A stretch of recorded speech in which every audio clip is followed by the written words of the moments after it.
Então, boa noite de novo. Estamos aqui pelas dificuldades técnicas, né? Mas, enfim, vamos tentar dar o nosso melhor, né? Para quem não me conhece, aunque eu acho que talvez bastante de vocês me conheçam, eu sou Jorge, né? Eu sou pós-doutorando aqui na Unifesp.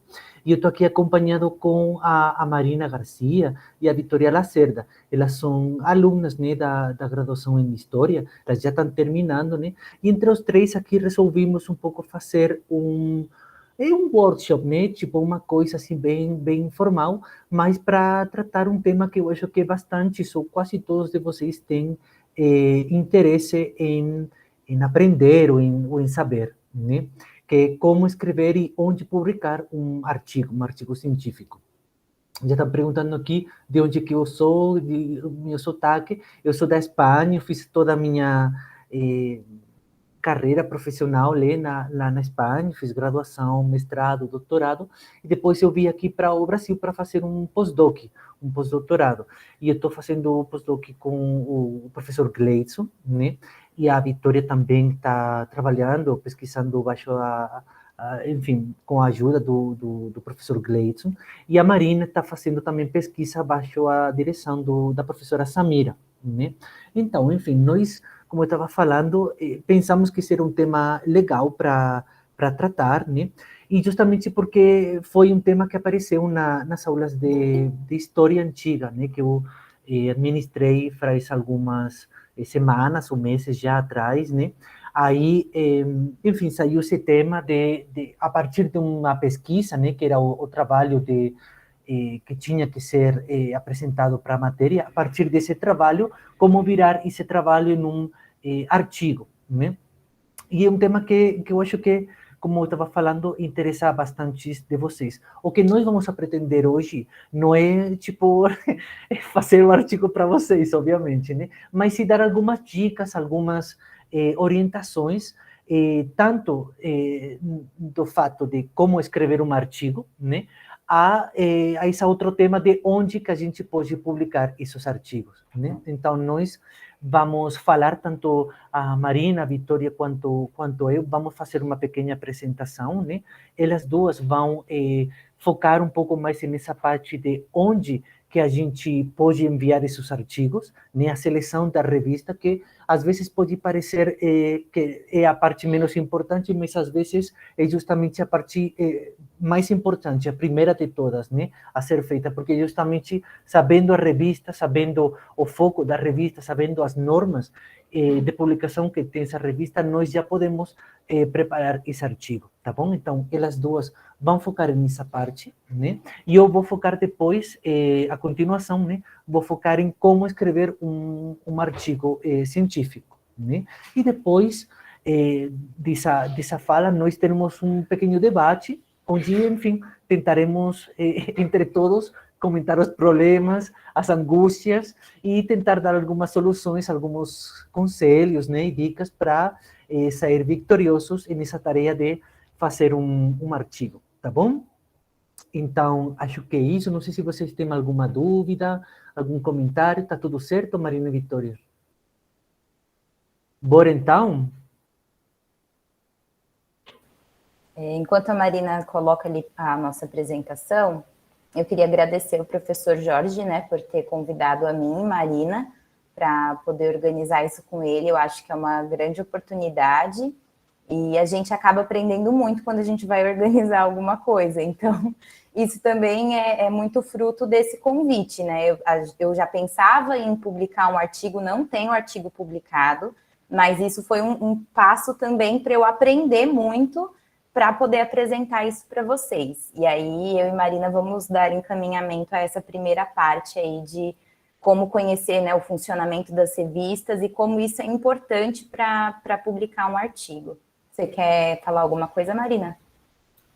Também acho que é a mesma coisa. Também agradecer ao Jorge pela oportunidade de estar aqui, né?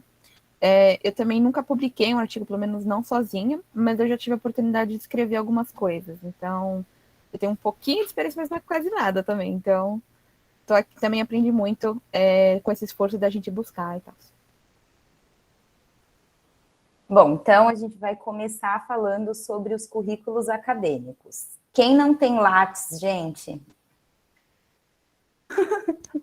tem que ter, é tipo, obrigatório ter Lattes, tá? É um padrão de registro de pesquisadores no país.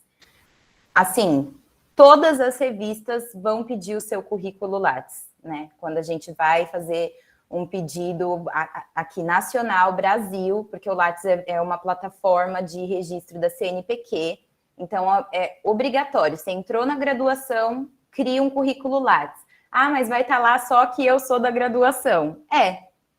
É isso que vai estar lá, que você está na graduação. E aí, conforme a gente vai amadurecendo academicamente, fazendo parte das coisas, a gente vai atualizando o Lattes e deixando ele mais gordinho, mais bonitinho. Eu demorei muito tempo para entender como funciona, né, esse registro no Lattes. É bem complicadinho fazer. Como toda plataforma pública do país, dá um trabalho, tem que ter paciência, tem que respirar, fechar, tentar de novo. Você vai colocar seu nome, vai travar, aí você abre de novo, dá um F5, né? É um pouquinho de cada vez. Mas é assim, para tudo que você for fazer academicamente no país, você precisa ter o seu registro no currículo Lattes. E aí tem uma outra plataformazinha que chama Orcid. E eu me nego a falar o nome disso em inglês. Mas basicamente é um identificador digital, único, que transforma você num número. Por que ele transforma num número? Pode ter, sei lá quantas Vitórias Lacerdas no mundo. E o Orcid vai me transformar num número para poder me individualizar de todas as outras Vitórias Lacerdas. A maioria das revistas pedem o seu cadastro no Orcid, que tem um sistema, assim, as coisas que você insere no Orcid são muito parecidas com as coisas que você insere no Lattes, mas diferente do Lattes, ele te transforma num número, né? O Lattes não te transforma num número, o Lattes te dá um link, né? Que é o seu link público. O Orcid te transforma num número, e a maioria das revistas é um número internacional, então não é como o Lattes, que é uma coisa mais localizada a nível nacional. O Orcid, ele tem essa questão internacional, assim, a maioria das revistas acadêmicas pedem o registro do Orcid. Então, são duas coisas aí para se fazer antes de pensar até numa linha de pesquisa ou na publicação de um artigo, né, muito fechado, mas isso já tem que existir, você já tem que ter esses dois registros. Marina? Bom, vou dar continuidade, então, falando um pouco mais sobre as revistas em si, e pensando os critérios dela. Isso é um resumo do que a gente pegou, mas a gente vai aprofundar ainda mais nos próximos slides.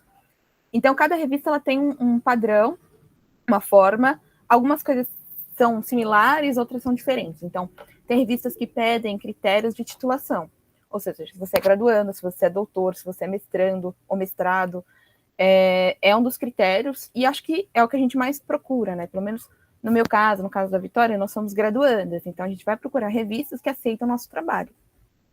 E isso depende também do que você vai escrever, se é um artigo, que é o foco daqui, se é uma resenha, se é uma tradução, por exemplo. Então, tem revistas que, por exemplo, o artigo, você só pode ser doutor.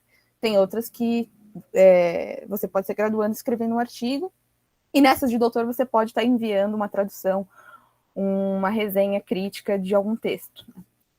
Às vezes, para você sair um pouco desses critérios de titulação, principalmente por causa da avaliação, que a gente vai falar, você pode escrever com outra pessoa que tem um grau mais acima. Então, por exemplo, se eu escrevesse com o Jorge, numa revista A1, por exemplo, eu poderia entrar assim junto, né?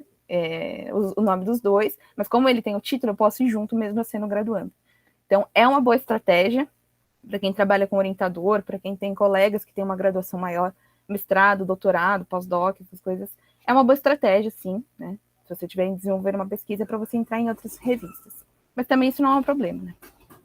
Todas as revistas, em geral, elas pedem um conteúdo inédito. Ou seja, quer dizer que você não pode mandar esse artigo para essa revista, uma revista A, depois, não foi aprovado, está demorando muito, vou mandar para B. Não pode fazer isso, eles exigem conteúdo inédito em quase todas, pelo menos todas que a gente viu. Todas elas têm normas, as normas diferenciam do formato, né, de como você vai postar, não é exatamente o ABNT, que a gente conhece na entrega de trabalhos acadêmicos, cada uma tem uma forma e eles são muito claros com isso. Então, tem revistas que, por exemplo, pedem que se tiver citação em língua estrangeira, você faça a tradução dessa língua estrangeira. Outras não são claras quanto a isso. Então, isso depende muito. Então, o que a gente está tentando mostrar aqui é que vocês podem pesquisar nessas revistas, nos critérios delas, está tudo muito escrito, muito bonitinho, para encontrarem o formato quando forem enviar.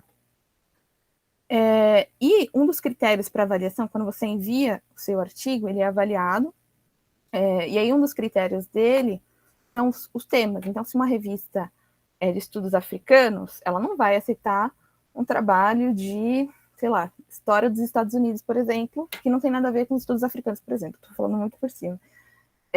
Então, eles procuram temas que se encaixem no padrão da revista. Alguns são mais abertos. Então, por exemplo, existe história, revista História e Reflexão. É um tema totalmente aberto. Às vezes, elas são fluxo contínuo. Ou seja, elas recebem o ano inteiro, elas não precisam de um chamado, que é a partir de um tema. Então, às vezes, a gente vai mostrar a revista Heródoto. Ela fez um chamado para trabalhos assim assados, trabalhos sobre arquitetura antiga, por exemplo. Então, normalmente, os pesquisadores enviam só trabalhos de arquitetura antiga, ou que pelo menos se relacionam mais ou menos com o tema. Outras não, outras você pode enviar qualquer tema dentro de um tema só, ou não, às vezes temas de história, então ela agrega todos os temas.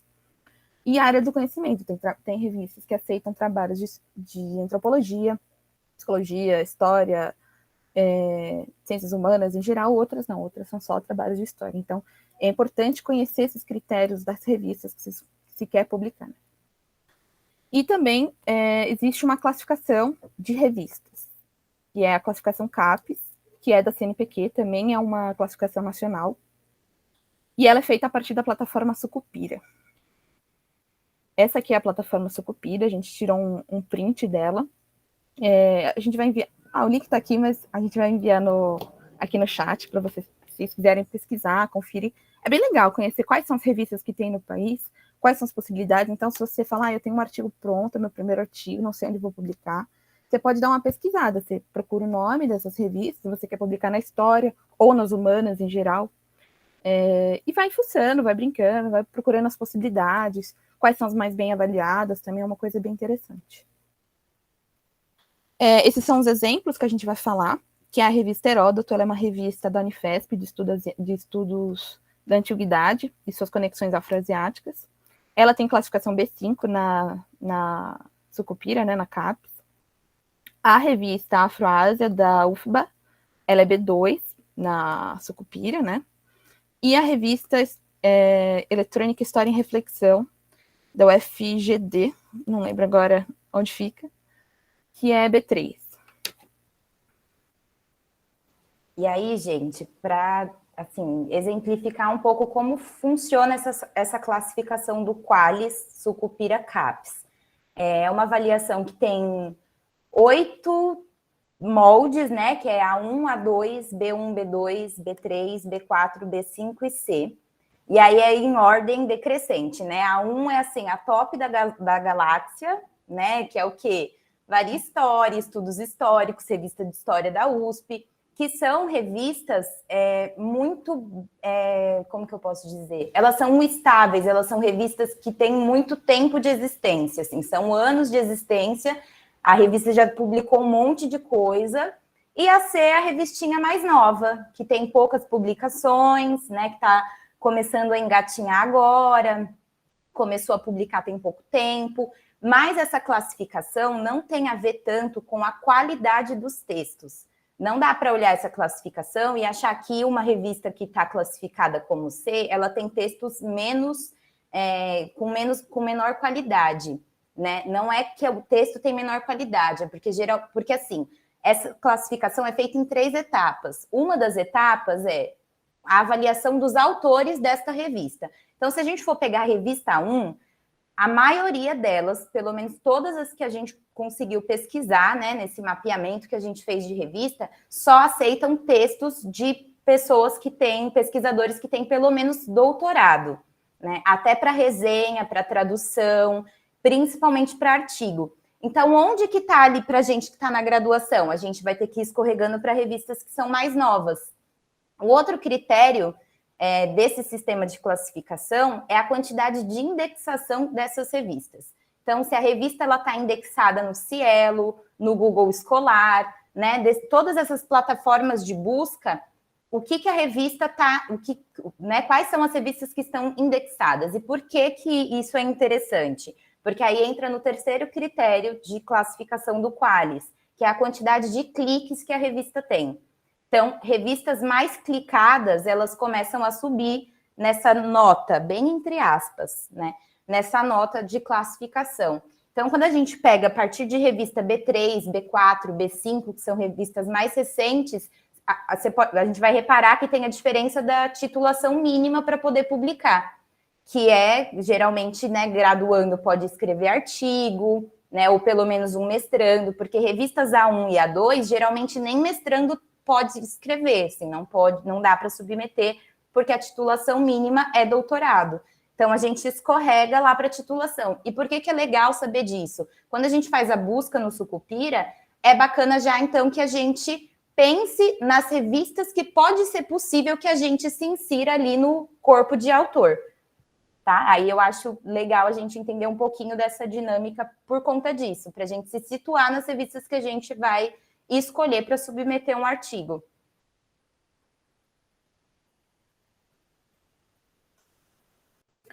Então, aqui a gente quis dar uma ilustrada sobre como funciona o site das revistas, né? No caso, essa é a Heródoto, que eu tinha comentado.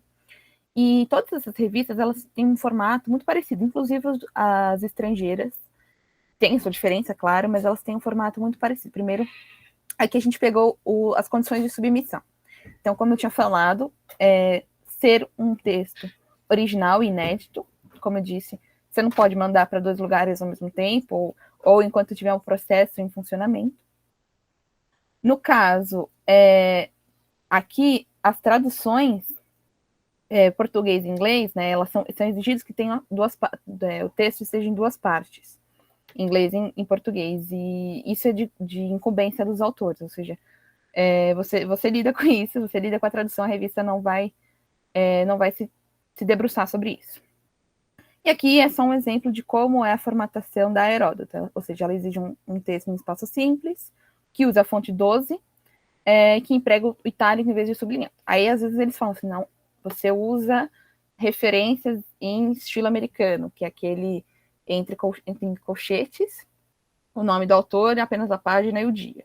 Outras você usa a referência, acho que é europeia que chama, que é a nota de rodapé clássica, que está lá o nome inteiro do autor, os apudes, esse tipo de coisa.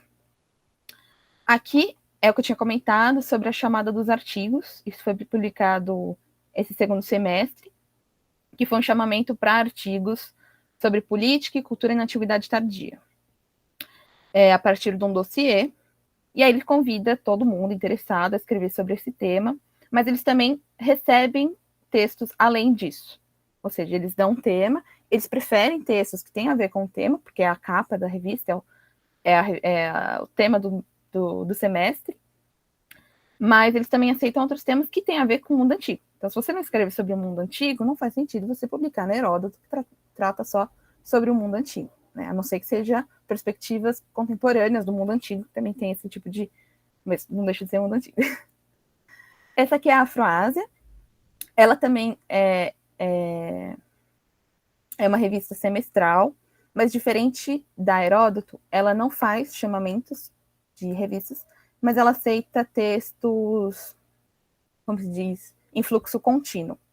Então, se eu quiser mandar um texto agora, acabou de sair a 2ª revista, eu acho que não, mas acabou de sair a 2ª versão da Afroásia desse ano, né, semestral 2.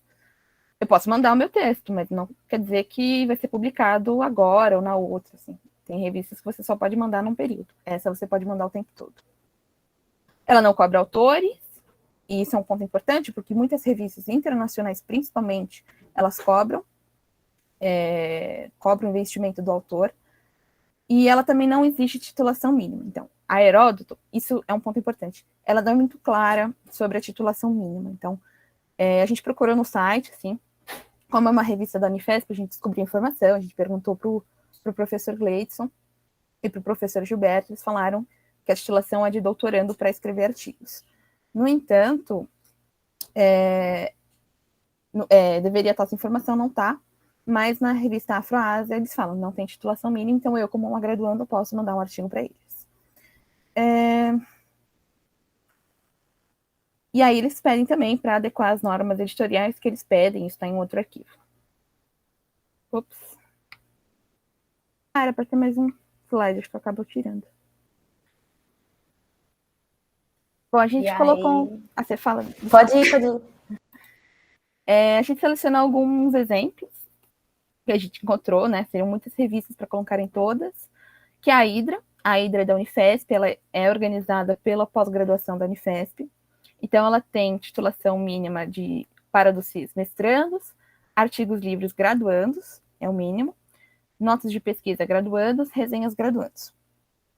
A Epígrafe, ela é da USP, e ela aceita trabalhos apenas de estudantes de graduação, que estão no final da graduação, né, que vão se formar há menos de um ano. Provavelmente, eu não lembro que acho que foi a Vitória que selecionou essa, mas eu acho que é uma revista feita pelos graduandos. São revistas de graduação. Volta lá, amiga. Volto. Essa Epígrafe, gente, tem uma coisa curiosa. É uma revista tão nova que ela ainda não foi classificada pelo CAPES. Né? Não deu tempo, porque quando vocês forem pesquisar lá na plataforma Sucupira, o primeiro item para você selecionar tem lá a avaliação triênio, que é dos últimos 3 anos de publicação da revista, e a avaliação quadriênio, que é dos últimos 4 anos de publicação da revista. E a Epígrafe é uma revista muito nova, então ela ainda não foi para classificação, porque ela não completou aí o tempo mínimo de publicações para poder ser avaliada.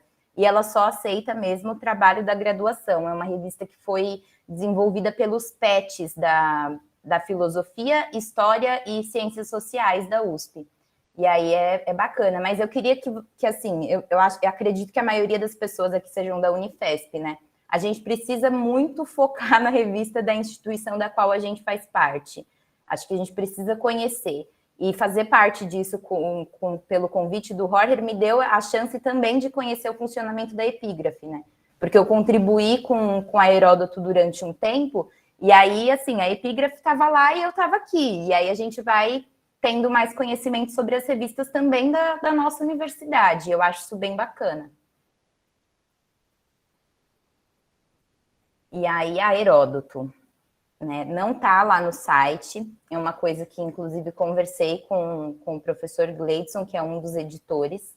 Ao contrário da Hidra, que também é da Unifesp, mas que é gerida, né, pelo pessoal da pós-graduação, a Heródoto ela é gerida pelo professor Gleidson e pelo professor Gilberto, que são os professores de História Antiga, e para dossiê e artigo só pode doutorado, mas para resenha e tradução dá para ser da graduação.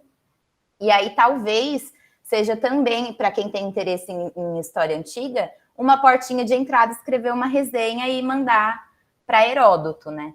Mas o que a gente tem que se atentar em todas essas revistas é o funcionamento delas. Então, você viu o nome de uma revista. Ela é uma revista temática? Por exemplo, a Hidra não é temática.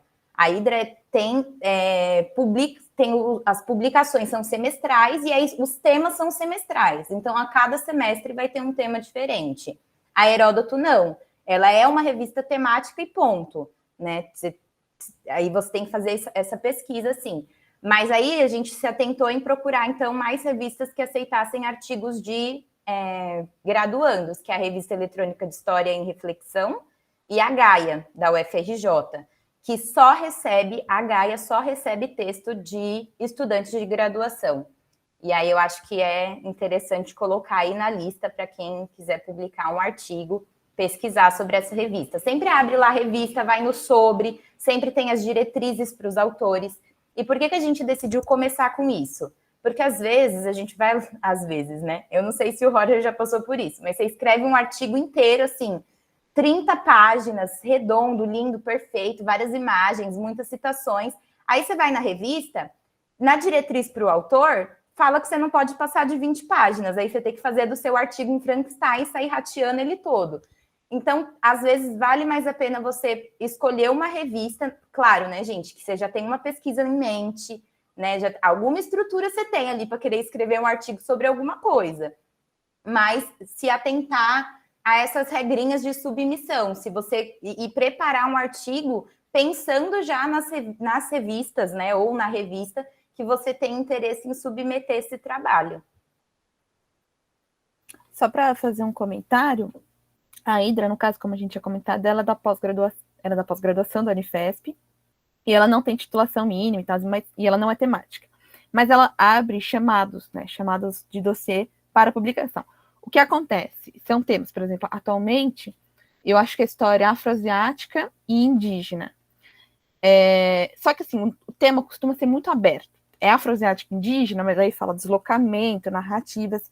É propositalmente aberto para que outros temas que estão um pouquinho fora possam escrever também. Né? Eles, como é uma revista da pós-graduação, que aceita graduandos e mestrandos, ela tem essa tentativa de poder muitas pessoas publicarem em cima. O que eu imagino que aconteça, tanto com a Gaia, quanto a revista eletrônica História em Reflexão, que também é uma revista que aceita graduandos. Então, se tem essa característica, abrir um espaço para os graduandos que eles não têm normalmente, né, que a gente não tem normalmente, nas revistas mais conceituadas, etc.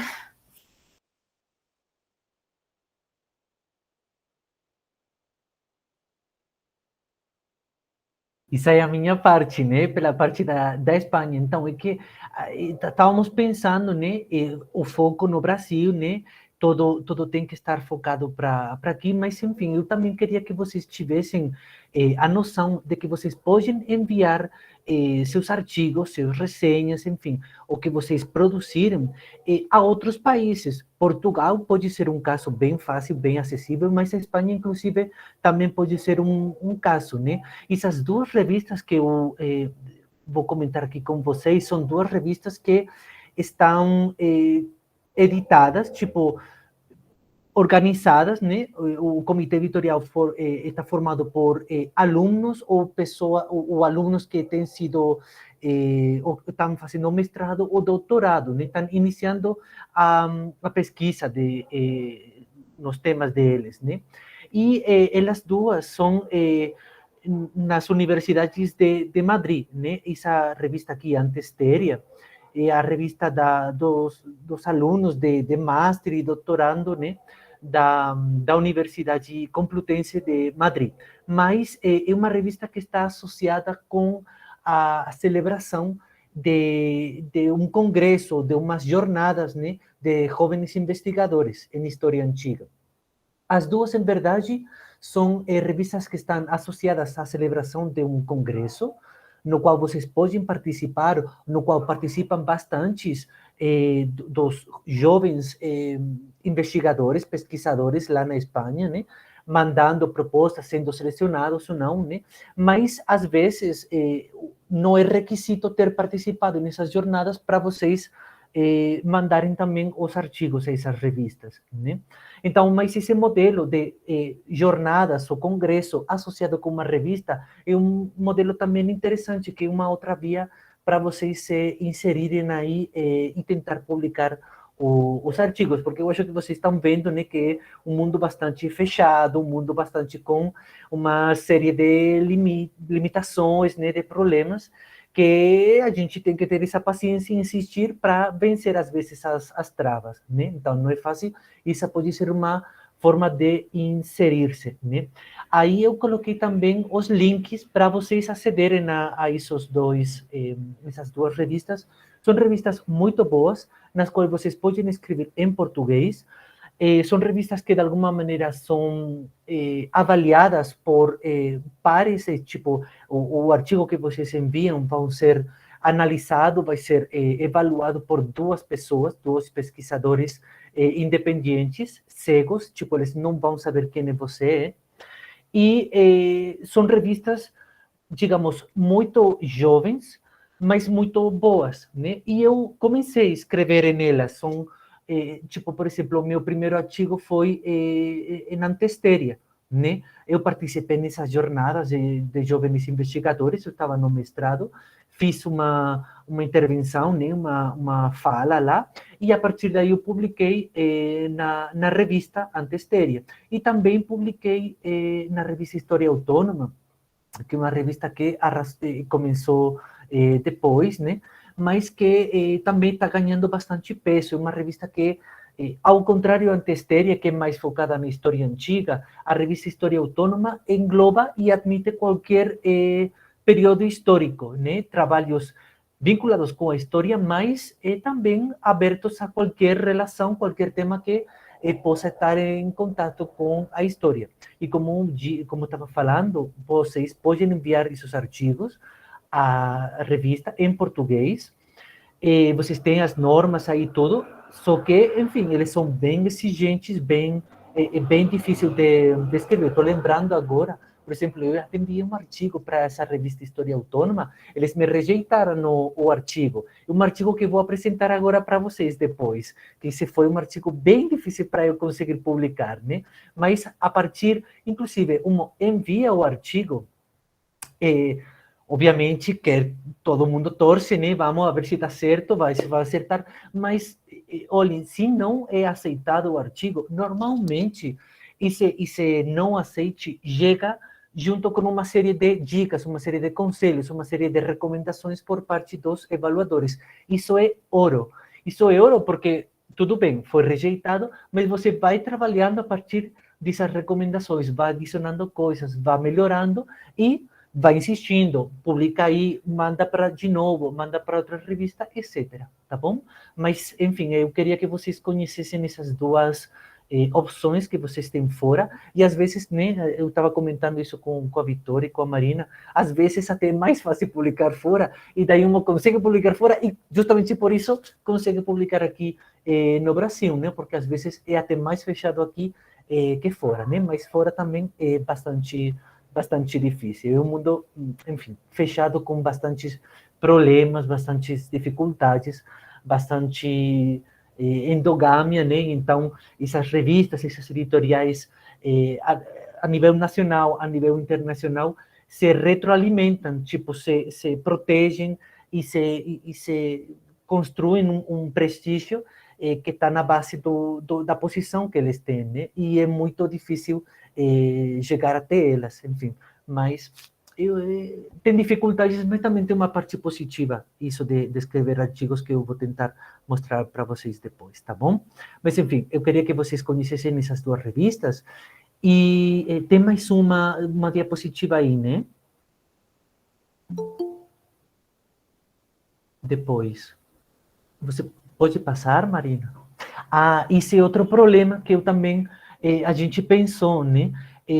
Às vezes, os artigos estão pensados, ou a pesquisa está pensada envolvendo um objeto, envolvendo uma imagem, envolvendo, enfim, um texto. E nós precisamos dessa imagem, nós precisamos desse objeto que fique ilustrado no artigo, né?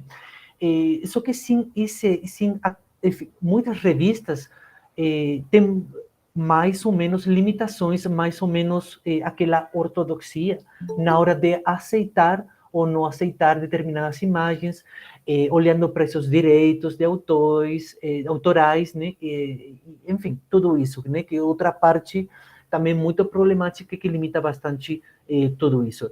Aí eu deixei esse link onde vocês têm acesso a uma série de bases de dados de imagens de diferentes lugares, mas, enfim, a maioria delas, ou a maioria dessas bases de dados, vocês vão ter lá nesse link, né? Enfim, é um problema bem grave que todo mundo sofre, eu já estou sofrendo, eu já preparei um artigo super lindinho, super maravilhoso, com caricaturas, enfim, de todo.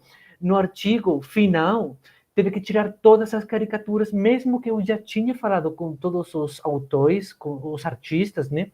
Pedindo permisso, eles tinham me conseguido permisso para publicar essas caricaturas, essas imagens em um artigo acadêmico, científico. Mesmo assim, a revista não aceitou que essas imagens saíram. Então, o artigo vai sair sem as imagens, sem nenhuma, mesmo que tudo tem que ver com as imagens, tudo tem que ver com essas caricaturas. Mas, enfim, é o que acontece, né? Por isso que eu estou vendo e acho que é importante que vocês tenham em mente a importância de pesquisar, mas também de ver o jeito, a capacidade que, a possibilidade que vocês vão ter de publicar essa imagem, de trabalhar com ela e de apresentar ela, incluir ela em um artigo científico, tá bom? E acho que era isso, né? Há mais coisinhas. Mais coisinhas. A gente comentou sobre as traduções, as resenhas. Antes de falar delas, eu queria falar dos anais. Os anais são textos que como fala, reúnem toda a publicação que teve um evento. Então, congressos, simpósios, jornadas. Né? No caso, por exemplo, o Congresso do Unifesp, falando da Universidade da Casa, tem todos os anos o Congresso do Unifesp, só que ela não tem os anais, nesse estilo que eu estou falando, que são com textos, artigos, né? Com artigos. Eles costumam publicar o resumo que você apresenta nos anais do evento, né? Para mostrar o que foi publicado. É esse o funcionamento dos anais. Mostrar o que foi feito, mostrar o que foi falado, mostrar a programação. Para quem não pôde assistir, poder conferir. Mas existem outros eventos, para dar um exemplo, os encontros, os simpósios da ANPU, né? Que é, esqueci como é que significa, Associação de Professores de História do Brasil, alguma coisa assim, eu não lembro agora. Mas eles têm isso, você pode enviar o seu texto, mas isso é muito vinculado com o evento. Então, você se inscreve no evento, a ANPU tem taxa de inscrição, né? Ela é mais barata pro graduando, pro estudante, às vezes assim tem, né? Às vezes a gente não tem dinheiro, mas você tem a opção de enviar um artigo, e esse artigo ele pode ser muito bem mais ter mais ideias do que você colocou na apresentação. Então, a apresentação costuma ser 10, 15 minutos, essas no formato digital. Antes do formato digital, eram os posters. O que são os posters? Normalmente o evento está rolando e tem um cantinho que é para o pessoal que faz iniciação científica, que apresenta monografia, tem uma pesquisa, mas está na graduação, acabou de terminar a graduação. Se eu não me engano, acho que os mestrandos também, às vezes, nem todos, mas às vezes eles ficam assim também. Então, você faz um pôster grande, assim, acho que um A4, e tem as informações. E aí você vai apresentando o que é a sua pesquisa para as pessoas perguntarem. E normalmente costuma ter um prêmio no final, as melhores pesquisas ganham livros ou outros prêmios. Mas enfim, e depois eles perguntam se você quer escrever um texto para publicar nesse artigo. Então a revista tem o Anais, no caso, os Anais têm ISBN, que é o Registro de Revista Nacional. Então ele conta com uma publicação. Eu falei que eu não escrevi pouca coisa, mas eu escrevi um texto de Anais. Eles têm, de fato, menos valor acadêmico, assim, para pensar uma coisa de currículo, do que um artigo numa revista com avaliação sucupira, todas essas coisas. Mas é um artigo, tá lá no seu Lattes, as pessoas podem conferir. Como um primeiro projeto, um primeiro texto, eu acho que é interessante, é legal, assim, um currículo é uma experiência bacana, que você não está vinculado também a todos os processos burocráticos que é uma revista. E aí, no caso, tem a resenha e as traduções. As duas, elas estão vinculadas a essa revista da Sucupira ou internacional. A resenha, como o nome já diz, é um texto de descrição crítica de uma obra. Normalmente é uma obra que foi lançada há pouco tempo, há uns 2 anos, ou no mesmo ano da publicação. E aí, como a gente falou, né, ao longo da apresentação, muitas revistas recebem textos de graduandos, mestrandos, o pessoal do mestrado, que eu saiba, eles costumam fazer atividades de resenhas ao longo da pós-graduação, como linhas de crédito, né, como trabalhos, e aí eles aproveitam o texto, dão uma revisada a partir do que o professor falou e publicam. Então é uma coisa legal também, é currículo, né, a gente vive falando, é sempre uma linhazinha no Lattes, então sempre está valendo, né, se você quer construir uma carreira a partir disso, sempre está valendo, nunca é desperdício. E a tradução, se você domina um idioma estrangeiro, você pode fazer a tradução de um texto, normalmente é um capítulo, né, porque não dá para colocar o livro inteiro do autor, né, é um capítulo ou é um artigo, normalmente acho que é um artigo, porque você não tem que pagar a questão do livro, né, o livro, a editora, mas todas elas exigem a permissão do autor para isso. Então, você conversa com o autor, se você tiver algum contato com ele, fala, esse artigo, por exemplo, é muito importante para minha pesquisa, não encontro em lugar nenhum, eu não domino o seu idioma, mas eu vou fazer a tradução, ou vou contratar um tradutor, e aí a gente usa esse trabalho e publica para a comunidade científica. Então tem essa função, que também é um currículo para a gente, também é útil para a comunidade científica. E aí, para encerrar aqui, para quem é da história, eu acho interessante falar que o nosso departamento tem uma comissão editorial, né? E como que funciona? Os professores realizam um trabalho dentro das unidades curriculares e a gente vai e entrega esse trabalho, né? Cada um faz um trabalho e tal. Com a pressãozinha estudantil, né? O professor ele pode transformar esses trabalhos em um e-book, que é um livro digital, e mandar isso, submeter esse e-book para a comissão editorial do Departamento de História da Unifesp, né? Então, aí a comissão recebe e vai para parecerista externo, né? Que vão avaliar a qualidade da obra, se dá para ser publicada, se precisa de revisão e tal. É o mesmo fluxo, mais ou menos, assim, de uma revista, que é receber esses trabalhos e enviar para avaliação externa, e aí retorna para a revista, né, nesse caso, para essa comissão editorial, e é também uma possibilidade para quem é estudante de História ter o trabalho desenvolvido dentro de uma unidade curricular, ter esse trabalho publicado, né, em formato de capítulo, de artigo, de verbete. Eu e a Marina temos um verbete publicado, tem gente que está aqui na sala que também tem verbete publicado, e sai pela comissão editorial, sai em formato livro, né, digital, e aí é gratuito, né, e sai com a inscrição ISBN, que é registro de livro, então você tem um capítulo, um artigo, alguma coisa publicada em um livro, que é diferente da publicação ISSN, que é de revista, né, mas aí também é uma maneira de publicar super válida, porque você, né, pode ser citado isso no Lattes, porque tem inscrição do ISBN, sai como livro. Acho que é isso.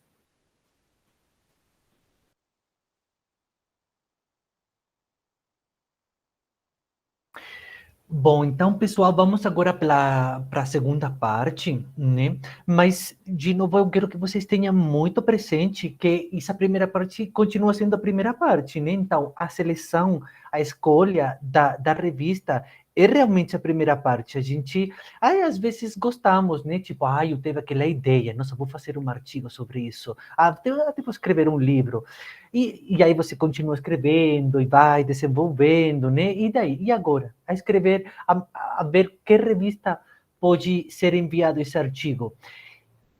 Talvez dá certo, às vezes até dá certo, mas tem muita chance de que não dê certo, né? Por isso que a primeira parte de escolher a revista, de já escrever o artigo em base às normas, pensando no tema, pensando no foco da revista, é super importante, tá bom? Mas, enfim, centrando nessa questão do escrever um artigo, eu não vou dar aqui coisas mágicas nem nada, né?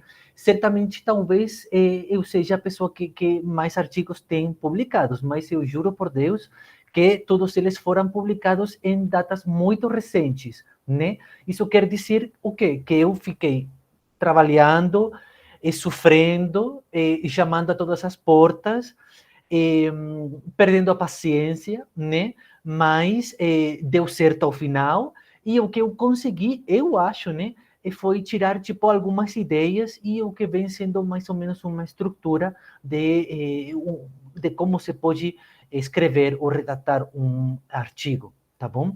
Então, isso que eu vou tentar um pouquinho apresentar aqui para vocês, né? Dar algumas dicas e tentar que vocês não perdam a paciência, que foquem e que continuem. E, ao mesmo tempo, eu acho que vocês já viram, né, que eu já falei isso antes, mas eu acho que vocês estão vendo que esse mundo das revistas, dos livros, das editoriais, é um mundo bem feio, às vezes, cruel, né? Muito difícil, muito fechado, muito elitista, né? Vocês têm, a Vitória falou no começo, né? Como o Orcid nos transforma em um número, né? Acho que isso é uma metáfora bem interessante. Até isso, a gente tem que, tipo, se ajoelhar, né?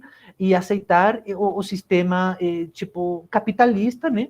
que impera até no mundo acadêmico, e tudo tem sido, como digamos, transformando-se em um processo que vai se acentuando mais nesse sentido, né?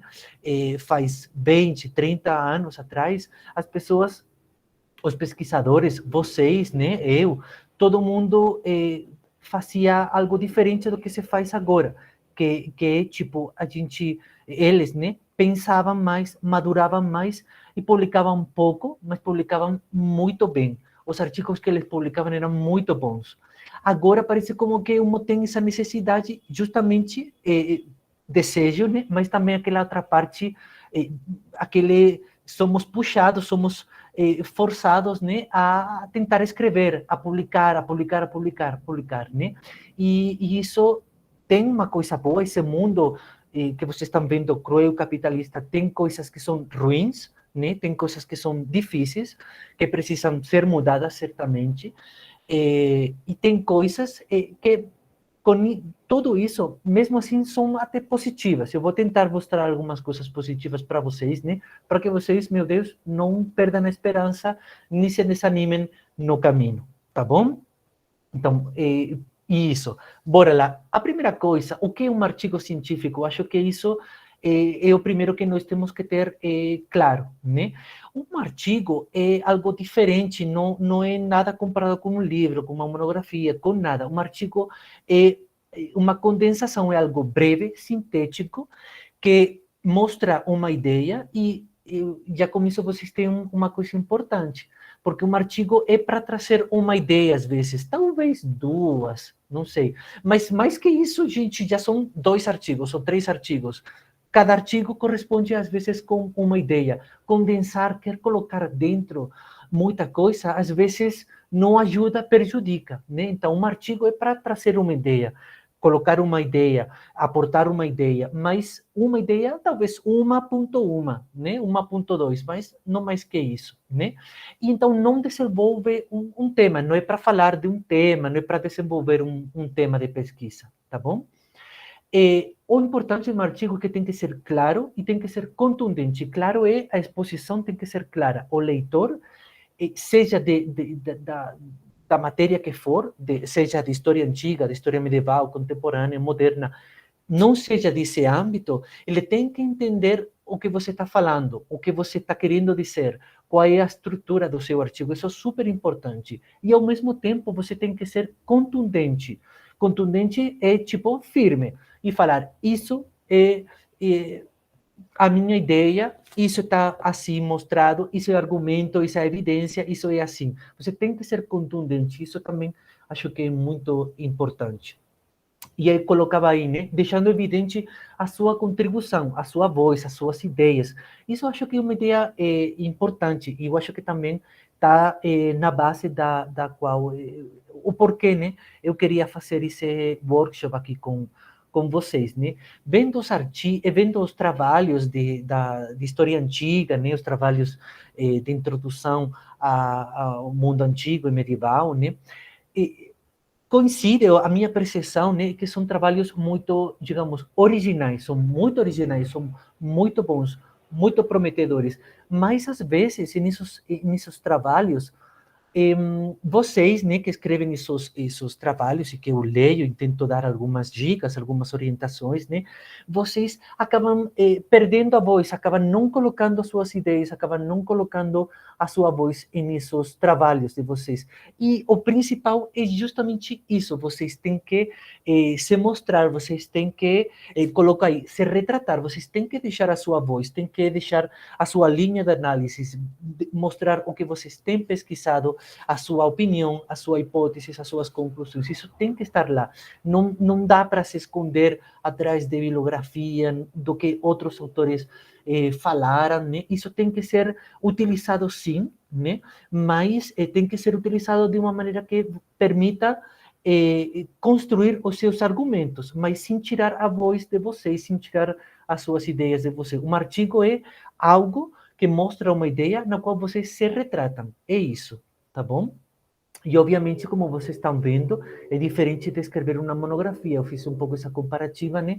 Porque talvez alguns de vocês ou estão já escrevendo essa monografia, ou já têm em mente, ou já estão com pesadelos com essa monografia, né? Então, é algo diferente, é algo diferente. Uma monografia não são 2 artigos juntos, não tem nada a ver, é outra coisa diferente, tá bom?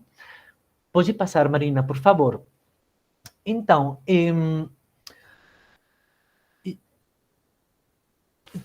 tipo, essa ideia que eu coloquei aí no começo, né? A escritura do artigo não é só escrever as ideias, é um processo criativo. Eu acho que é importante porque às vezes nós pensamos, tá, tudo bem, então, nossa, pesquisei, fiz tudo isso, tá lindinho, essas ideias estão aqui na minha cabeça, pronto, já está tudo pronto, né? Vou escrever o artigo e vai ficar lindo e maravilhoso. Pode ser, mas isso é como Mozart quando ele estava escrevendo, estava no piano, tipo, é só aqueles astros celuloides do mundo da história que conseguem fazer isso. Eu não consigo. Quando eu começo a escrever, mesmo com muitas ideias pensadas e tudo, quando eu começo a escrever, a coisa muda, eu reformulo, volto atrás, mudo, troco. Nossa, de repente eu chego a uma ideia nova. E isso tudo tem que ver com o fato de vocês se forçarem a ser claros, se forçarem a ter uma estrutura, se forçarem a ser sintéticos, a ser contundentes. Tudo isso força você a um processo criativo, no qual você vai aprofundizar ainda mais na sua pesquisa. Por isso que, às vezes, escrever um artigo demora um tempo, não é fácil. Tem pessoas, eu, obviamente, que escrevem um artigo e aí deixa, não, tá, ficou lindo, maravilhoso, mas não vou enviar ainda não.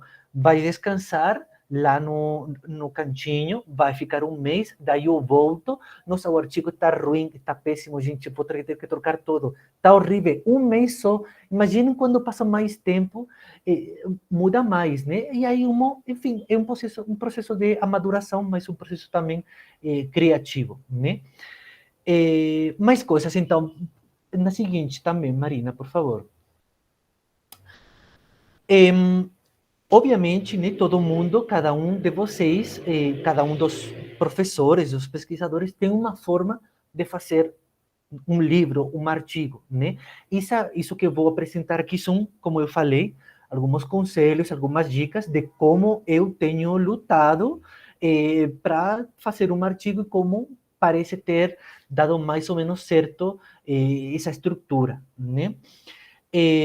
Portanto, aqui tem um erro. Eu não falarei aqui, né, de como pesquisar. Isso é outra coisa, né? Eu acho que vocês... É um processo que vai com o tempo, como vai amadurecendo, né? Então, vai melhorando como pesquisador, vai sabendo mais coisas, vai pesquisando, né?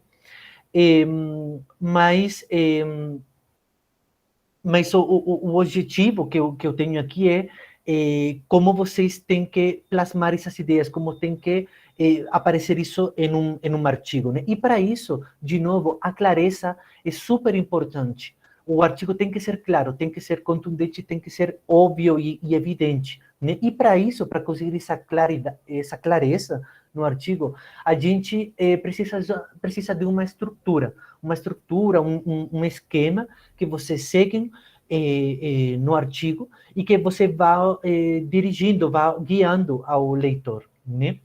E aí eu coloquei, né, o mundo do capitalismo e um artigo à venda, né, um pouco brincando, porque vocês têm que se colocar à venda, gente, vocês têm que passar isso, vocês têm que ser historiadores, mas têm que ser publicitários também, têm que colocar aqueles slogans e coisas atraentes, né, e por isso que eu recomendo muito vocês olharem para essa parte da publicidade, do marketing, porque vai ajudar vocês. Tem essa parte ruim de você depender, de você se vender, mas ao mesmo tempo vocês vão ganhar em clareza. Os publicitários ou as pessoas de marketing, eles têm uma noção muito importante, uma ideia muito importante de como chegar às pessoas. E às vezes os historiadores temos esse problema de que não chegamos. E se não chegamos, também não chegamos a nós mesmos. Não somos claros, não somos não mostramos evidências com nós mesmos, né? Então, daí, desse mundo do capital, da publicidade, do marketing, a gente pode aprender bastante e trazer tudo isso para o que nós queremos, né? Que é fazer uma coisa original, aportar, construir conhecimento, construir utilidade social, enfim, construir ideias e fazer sentido para nós e para todo mundo, né? Então, tem uma parte ruim, mas tem uma parte também positiva.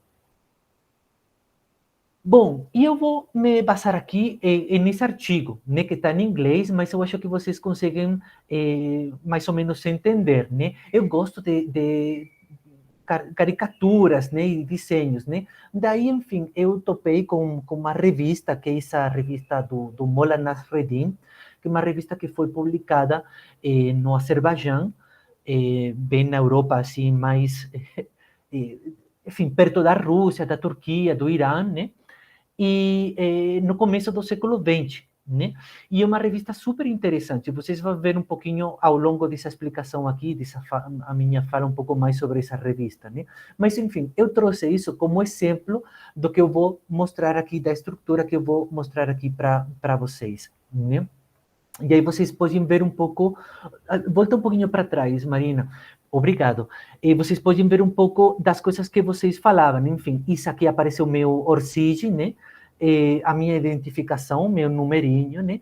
E essa publicação aqui, esse artigo, em verdade, é muito sofrido, gente. Eu tinha muita vontade de publicar esse artigo. Vocês não sabem quanto eu sofri para publicar esse artigo. São anos que me levou. Esse artigo, uma primeira versão, eu não sei se mandei em espanhol ou em inglês, né? Mas o idioma no qual a gente escreve também outra parte, né? Fazendo um parênteses, mas é outra parte, outra coisa cruel, outro problema no mundo acadêmico, né? Mas a gente não vai entrar nesse aspecto hoje. Mas, enfim, eu escrevi em inglês, eu acho, e mandei para aquela revista que vocês vão lembrar, aquela revista de História Autônoma da Universidade Autônoma de Madrid. Eles me rejeitaram, gente, doeu no meu coração, mas eles mandaram aquelas recomendações e conselhos. Eu me recompus o meu ânimo, consegui escrever de novo. Ah, nossa, essa dica realmente era bom, esse livro, fui atrás das coisas, fiz bonitinho. Mandei para outra revista, mas já me empolguei, uma revista tipo internacional, daquela em inglês, né? Enfim, pensei que podia ser legal. De novo, pensando naquela coisa, se vão falar não, eles vão me mandar umas conselhos, umas dicas, e aí eu vou aprofundizar, vou melhorar esse artigo. Obviamente, o que aconteceu? Não deu certo. Rejeitado de novo, chorei pelas esquinas, mas aprendi, fui atrás. Terceira tentativa, não sei se foi a terceira ou a quarta, talvez estou até esquecendo de alguma, mas foi essa revista, gente, deu certo, todo feliz o meu artigo, enfim, porque é uma coisa já, estava já bem que desejando, né, que saísse bem, mas deu certo, um artigo super lindinho, só que o que acontece, e agora vou para a parte negativa, vocês não têm acesso a esse artigo. Esse artigo, por ser uma revista dessas tops, né? Que é uma revista clássica, bem antiga, mas muito boa ainda, do mundo, do âmbito islâmico, no mundo asiático, etc., né? É uma revista que você tem que estar cadastrado, ou a sua universidade tem que estar cadastrado, né? E aí você consegue acesso a esse artigo, senão você tem que pagar, né? E, enfim, são outros dos problemas nos quais, às vezes, essas revistas ou editoriais falam para você diretamente, ou você aceita isso, né, do tipo, o seu artigo vai ficar assim, não vai ficar acessível para todo o público, né, não vai ter oportunidade de todo mundo de aceder a seu artigo. Se você quer isso, você tem que pagar um dinheiro, tem que aceitar uma série de condições, etc, etc. Obviamente, essas são condições absurdas, que eu tenho que vender um rim quase, né, para, gente, trazer um pouco de o que eu pesquisei, do que eu acho interessante, pode ser interessante para mais pessoas, né? Então, é um artigo que está de não acesso livre para todo mundo, mas eu vou trazer aqui um pouquinho para que vocês vejam, né? Então, pode passar agora, Marina, por favor. Então, primeira parte desse esquema que eu vou apresentar aqui para vocês de como escrever um artigo. São 3 partes. A primeira vai ser uma introdução, a segunda parte vai ser o desenvolvimento do artigo, a parte central do artigo, e a terceira vai ser essas conclusões, tá bom? Então, a introdução. A introdução é eu que tentei fazer algumas coisas e essa estrutura parece estar dando certo, né? Na introdução, eu começo escrevendo, apontando o problema ou a questão, o tema central, né? Aquele tópico, tema, que centra o meu artigo, no qual eu vou focar, né? E aí, às vezes, eu coloco questões mais historiográficas, às vezes, né? Mostrando, pois isso, né? Onde o que poderia ser feito e o aporte que seria o diferencial do meu artigo, tá bom? Eu indico depois o meu objetivo, né? Qual é o meu propósito com o artigo, e às vezes isso pode ser indicado de diversas formas. Eu posso fazer várias perguntas, guiando ao leitor, né? Ou posso formular uma hipótese, né? Ou simplesmente fazer como um trailer, né? De tipo, isso que vai acontecer, vocês vão chegar a esse ponto, essa vai ser a ideia central do artigo. Aí como um antecipo do que você depois vai desenvolver, tá bom?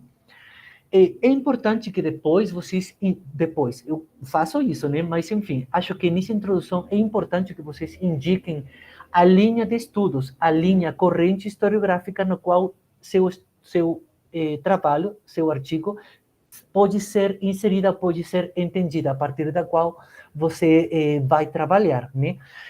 Linhas de pesquisa, vocês têm muitas, né? Mas é importante condensar isso, mostrar isso, citando, enfim, a linha, citando algum, ou 2, ou 3 artigos de referência, ou livros de referência, que linhas de pesquisa podem ser a linha de recessão da antiguidade, apropriação cultural, enfim, estudos de memória, de reutilização de materiais, são coisas com as quais eu trabalho mais, né? Ou estudos de identidade, enfim, etc, etc. Coisas que vocês identifiquem. E junto com isso, a metodologia. Mas a metodologia também não tem que ser uma coisa, tipo, colocada assim, tal qual, sabe? Daquela forma objetiva. Enfim, são 2, 3 linhas na qual você tem que explicar tudo isso. E quase a metodologia entra dentro, ou é sobreentendida na corrente historiográfica na qual você está fazendo referência, na qual você está se inserindo com esse artigo, tá bom? E a última parte dessa introdução é você apresentar a estrutura do artigo. É muito importante que você guie ao leitor e que você mostre para o leitor, primeiro eu vou falar disso, depois eu vou falar disso outro, e depois vou falar disso outro, né? E aí você apresenta numa linha cada parte do artigo, você apresenta, primeiro eu vou falar disso, pronto. Mas bem breve, bem sintético, né? Pode passar, Marina, por favor. Então, olhem, com tudo isso que eu falei, essa introdução não pode ser mais de uma página e meia, 2 páginas, eu acho. O que eu aconselho, o que eu tento fazer, né?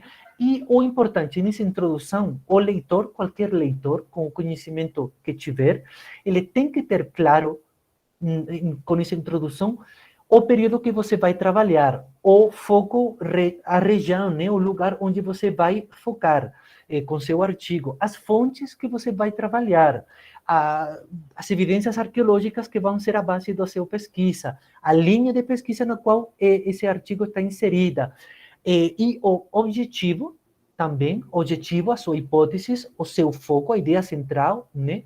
E também a potencialidade, a originalidade do seu artigo, o que, de novo, ele vai trazer para o mundo acadêmico, né? Para a pessoa que vai ler esse artigo, tá bom?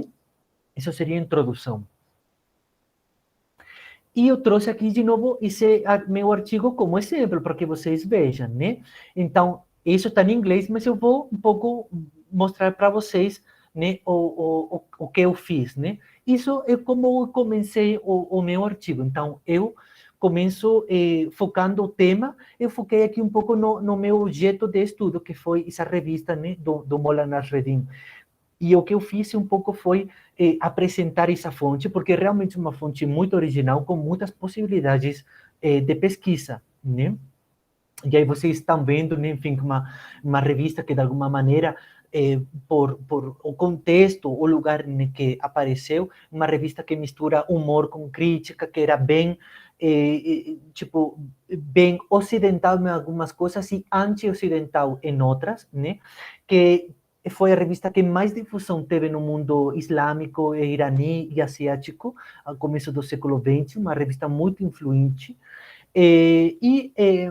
Enfim, muito importante. Com isso, aí o leitor já diz, nossa, isso já é algo importante, né, que está aqui aparecendo aqui. E aí, a última linha, eu coloco, né, tipo, vocês têm muitas possibilidades de fazer pesquisa com essa revista, né? Essa é a primeira parte dessa introdução, né? Pode passar no próximo slide, por favor. Aí o texto continua, né? Oferece, de novo, né? Tem muitas possibilidades de você pesquisar e fazer pesquisa com essa revista. E aí eu faço o meu diferencial, aí eu coloco porque o meu artigo vai trazer algo diferente, né? Todos os análises que têm sido feitos, e aí trago um pouco de historiografia, né? Porque já tem sido publicado sobre esse objeto de estudo.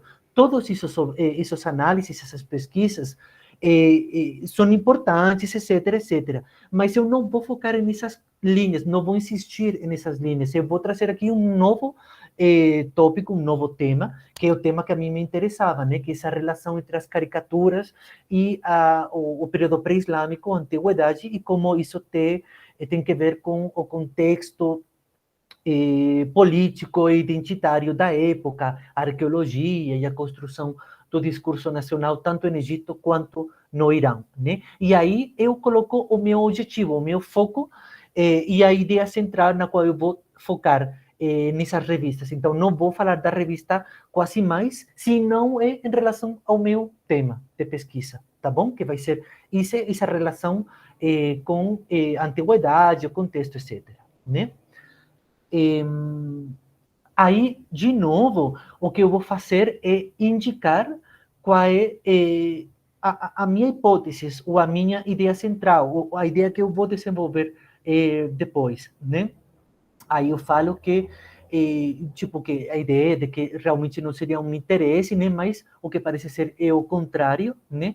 E que parece como que a finais do século XIX aparece, né? Ou tem uma nova forma de entender a antiguidade e as ruínas, que essa forma de entender é meramente ou totalmente oriental, nesse sentido oriental que vocês podem entender, né? Mas, tipo, tem algumas características que comparte com esse outro enfoque europeu, mas, ao mesmo tempo, também tem muitas diferenças, é outra coisa diferente, né? E então, aí, por exemplo, eu gosto dessas frases, né? Que vocês falam uma coisa, mas você, a continuação, fala pelo contrário, não é isso, né? Faz um contraste, acho que isso traz um pouco de interesse para o leitor, né?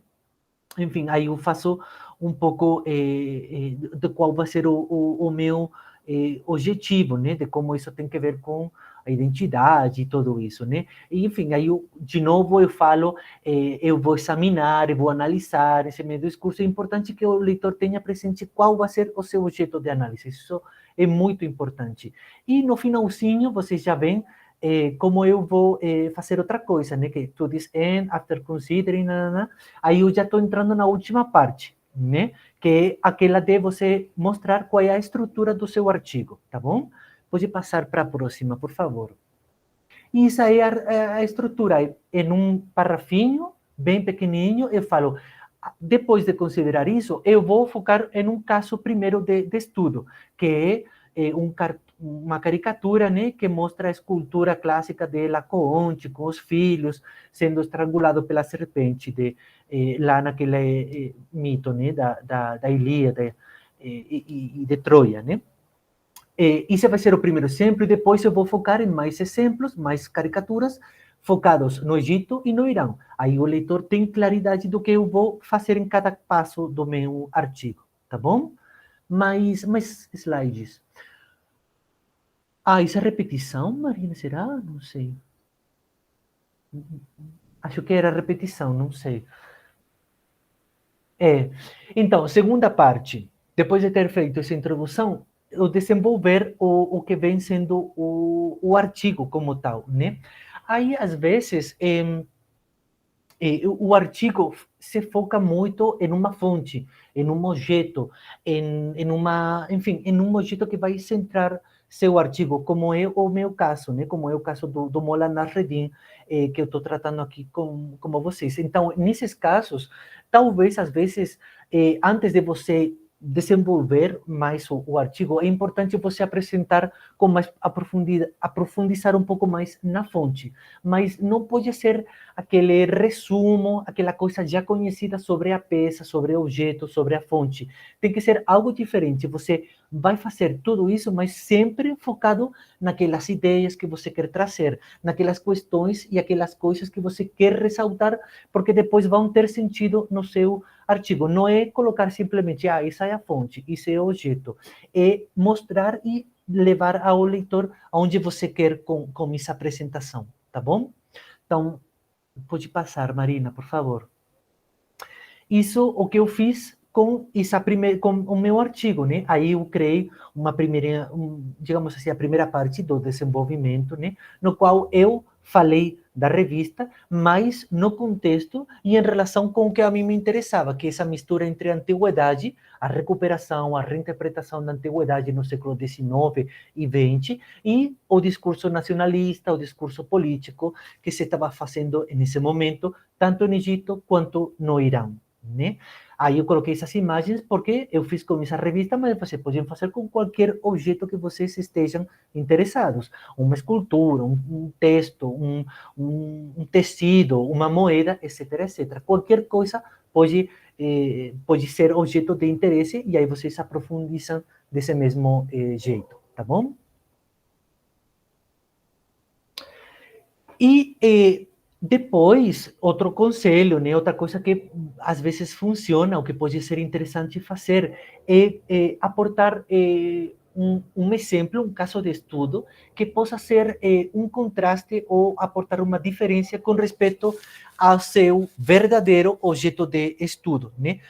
Esse, por exemplo, é o que eu fiz com a minha revista, com o meu artigo, né?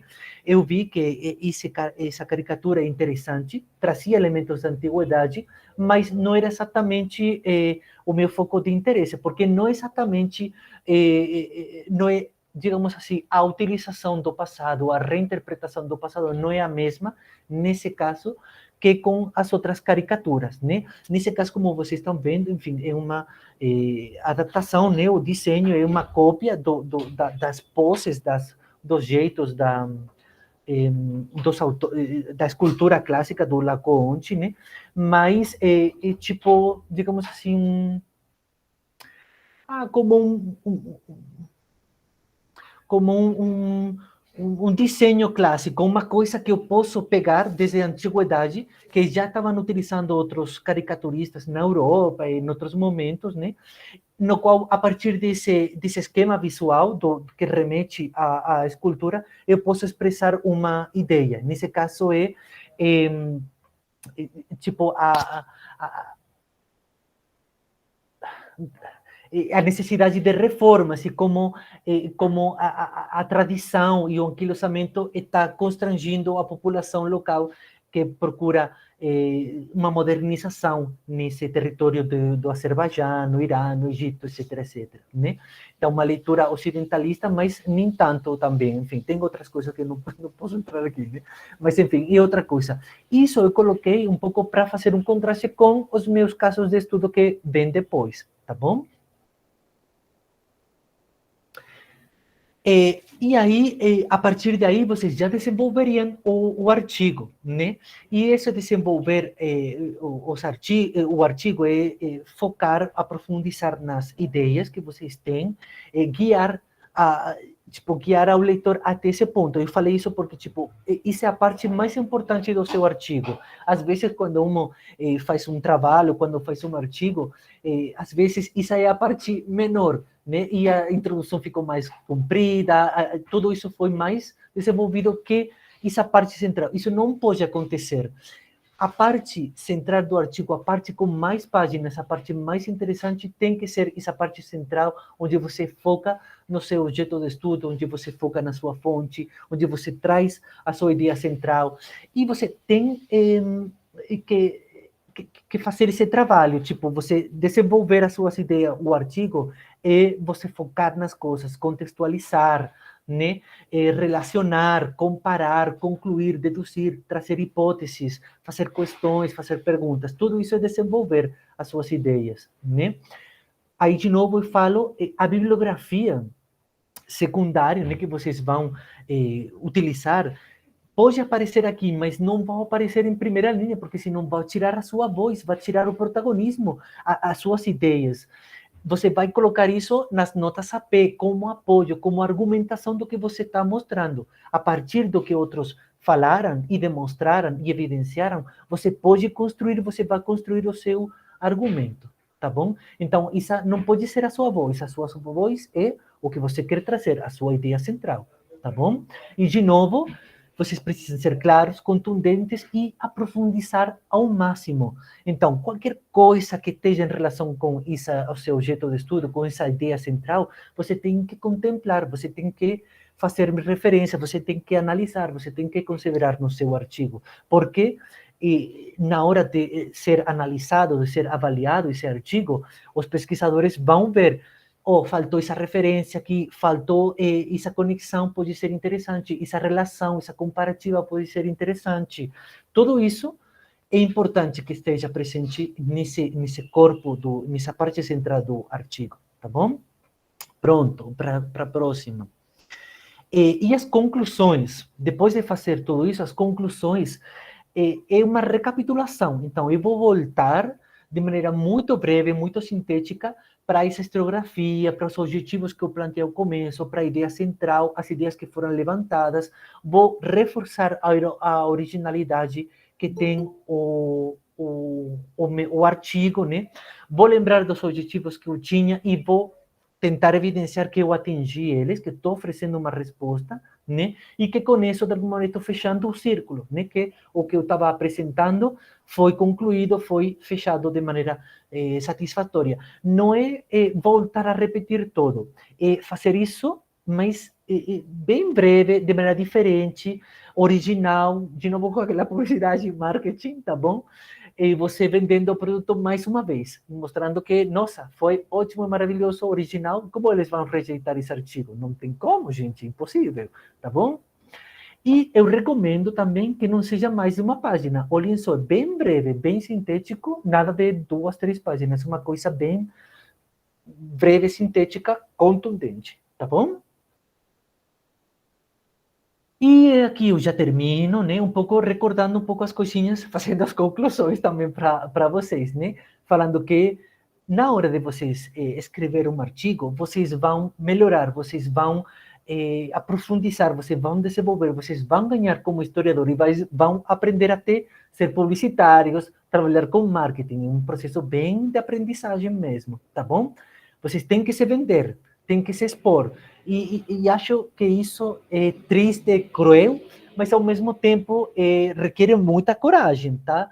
Vocês, tipo, tenham presente todo esse mundo que nós vivemos, no qual as pessoas ficam colocando ideias ou opiniões nas redes sociais, em qualquer lugar, sem colocar a cara, sem colocar o rosto, sem colocar o nome, sem mostrar as fontes, sem colocar as ideias, são às vezes ideias copiadas, etc. O que a gente está fazendo é ciência, e você está se expondo na maneira mais, digamos assim, mais aberta, mais cruel, né? Que, tipo, estas são minhas ideias, eu pesquisei dessa forma, eu consultei essas obras, acho que isso é interessante, acho que isso é um aporte original, julguem vocês. Você está se colocando aí para ser julgado. E, às vezes, o juiz mais duro, mais firme, vai ser você mesmo. Isso é sempre assim. Eu já continuo, né? Isso é assim, parte da pesquisa, parte do nosso trabalho, é isso. E uno se julga muito. Às vezes, isso leva uno a ser melhor, a trabalhar mais, a melhorar o trabalho, fazer um artigo mais polido, melhor, né? Às vezes, fica deprimido, isso é normal. Uma vez, às vezes, perde a paciência, isso é normal. Umas vezes quer jogar todo pela janela, isso é normal também, tá? Então, são coisas que todo mundo está passando. Não é fácil receber críticas, não é fácil se expor, mas é um processo, ao mesmo tempo, muito enriquecedor para vocês. Vocês vão madurar muito, vocês vão se conhecer melhor, vocês vão melhorar muito como pessoas e a nível profissional também. Então, acho que vale a pena tentar, vale a pena se expor. Mas, como digo, paciência, tá? Deixem um artigo descansar, então fica aí um tempo, fico com outras coisas, saio, descanso, relaxo a mente, volto, vejo diferente, volto a mudar as coisas, né? E isso é uma parte importante. Acho que vocês vão ver aqui, essa parte que não coloquei, mas vão ver e vocês vão ter essa impressão falando com os pesquisadores, com os professores, né? E, gente, o artigo não é uma coisa que sai assim, pronto, isso vai ser um artigo. É uma coisa que requer muito trabalho, que você, às vezes, você tem uma ideia, escrevendo o artigo sai outra coisa diferente, na qual você descobre uma ideia central, e é isso a verdadeira essência do artigo. Então, o que você fez para chegar a esse artigo não vale de nada, não. É o trabalho, o que você tinha que ter feito, é o trabalho mesmo de pesquisa, de redação, de escritura, para chegar a essa ideia central, a ideia essa básica, mas que é original, que ninguém tinha visto até agora, que vale a pena colocar, que vale a pena trazer. Isso é interessante. Isso, o artigo como tal, então, é uma coisa bem esquisita, tipo, não acontece assim, não, tipo, as pessoas não conseguem publicar artigos bons, artigos realmente úteis, que 1, 2 cada ano, né? Então, é uma coisa para que vocês vejam, um artigo às vezes leva meses, obviamente, meses, até um ano, na escritura, na polir, fazer o trabalho, né? Então, não é uma coisa que tipo, pronto, listo, terminou, vou enviar porque esse artigo vai ser publicado. Não, é uma coisa bem demorada, bem exigente, tá bom? Por isso, justamente, alguns artigos são mais importantes que livros. Alguns artigos são referências, alguns artigos são coisas que todo pesquisador acaba conhecendo, todo pesquisador acaba indo, né? Mas com um livro que é outra coisa diferente, não tem nada a ver. E, ao mesmo tempo, é um processo criativo, como eu falei para vocês, escrever um artigo é um processo criativo, onde vocês vão polir, vão reformular, onde vocês vão se encontrar, né? Mas eu acho, e eu gostaria de terminar com essa parte positiva, né? Vocês viram todo o esforço, a dificuldade que tem, os limites que tem todo esse mundo das editoriais, das revistas, mas, ao mesmo tempo, você trabalhando, vocês vão aprender, vocês vão melhorar, vocês vão amadurecer, e vocês têm que ser guiados pelo esse interesse pessoal, por essa curiosidade pessoal, por esse desejo de saber mais, de tentar aportar alguma coisa, e o seu objetivo e o produto que vocês estão oferecendo, o que vocês estão vendendo, não é aquela coisa capitalista, tá? Não é aquele produto, digamos assim, de marketing, todo igualzinho. Vocês estão apresentando uma coisa pessoal.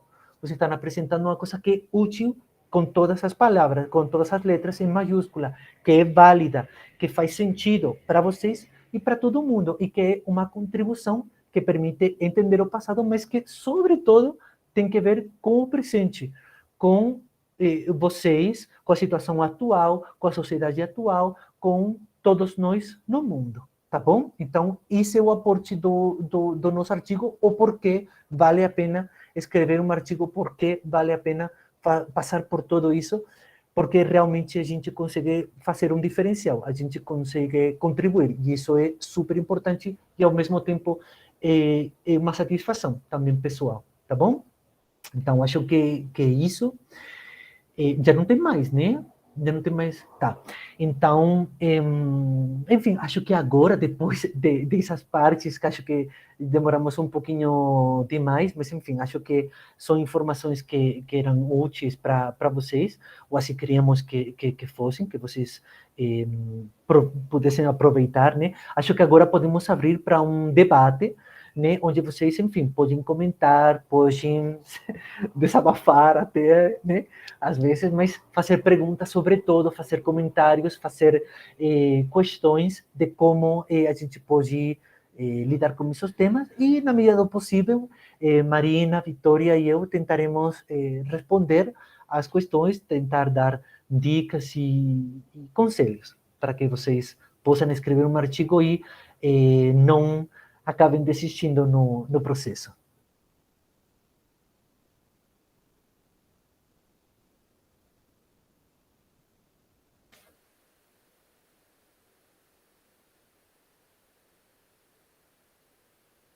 Professor? Sim, vai, Natália. Tem uma coisa que eu fiquei pensando, né? Você foi falando. Como que a gente sabe que leu o suficiente, que estudou o suficiente e que está na hora de sentar e começar a escrever? Tipo, e também a questão de como saber que eu já mexi o suficiente no artigo para eu conseguir mandar para alguma revista. Eu fiquei pensando nessas coisas. Eu vou responder, mas talvez a Vitória e a Marina talvez tenham a mesma dúvida, a mesma questão, e não sei se elas chegaram a alguma conclusão. Eu vou te dar as minhas respostas, que também, enfim, são temporais, né? Digamos assim.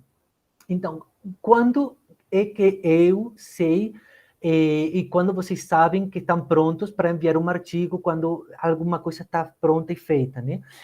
Eu acho que nunca dá para saber, nunca dá para saber, porque sempre vocês vão ter aquela sensação de que está faltando alguma coisa, né? De que não está completo. Mesmo quando vocês enviam, há poucos meses aparece já alguma coisa, aparece uma nova reflexão. Então, é um produto que nunca vai estar acabado. Mas se eu deixo de escrever, se eu deixo de pesquisar e escrever no sentido de com a intenção de chegar a essa meta que é o artigo, né? A redação final do artigo, se eu não faço isso, eu não vou avançar com essa intenção, não vou desenvolver essas ideias com essa claridade e essa contundência que precisa. Eu acho também que, por exemplo, esse ponto no qual é uma coisa que é válida, é completa, é aceitável, vai estar dado por você, né? Mas também pela avaliação pela própria revista, né? Você vai enviar esse artigo e aí eles vão falar, está faltando isso, não está claro, falta profundizar nesses aspectos. Aí você vai vendo, nossa, ainda está faltando bastante. Não está tão mal.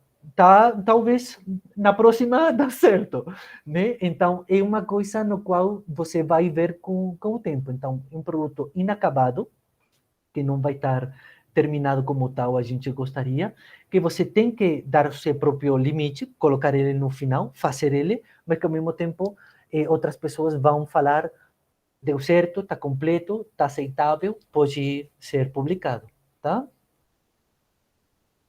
Bom, professor, obrigada. Nada, Natália.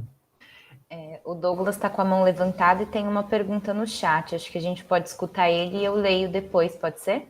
Pode, vamos. Vocês conseguem me ouvir? Tá.